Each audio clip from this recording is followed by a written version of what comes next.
Okay, in this tutorial I'm going to show you how to create a animation like the one you're seeing now.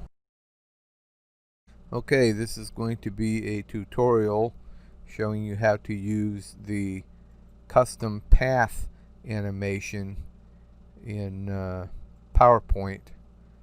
It's pretty cool. So watch this. I've created these three little round red dots.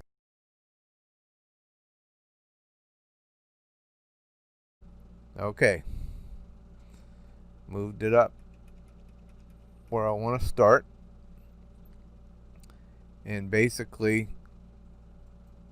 I'm going to go up here, click on animations, go down here to pick an animation, and I'm going to go over here and select custom path. Then first thing you do is you click on the object that you want to animate, and then it'll turn into a crosshair. You click again, and then you move to each point that you want to mark, and I want that thing to come right down, and then at the end you would double click.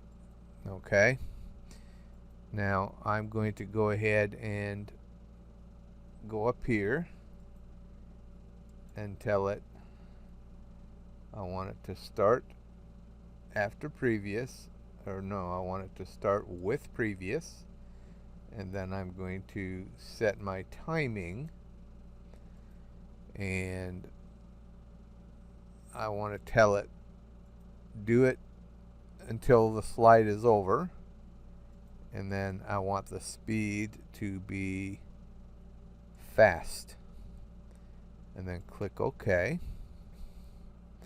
Now show you how all that looks. Go to slide, go to current slide. What I've just done is I have created an animation that indicates the electron flow from the negative side of the voltometer, or VOM, down through the anode, across through the water, and then up through the other silver rod, and returning back to the negative terminal of the power supply. So hope you enjoyed it. If you enjoyed this video, please like it, share it, and most importantly, hit that subscribe button. Thanks for watching.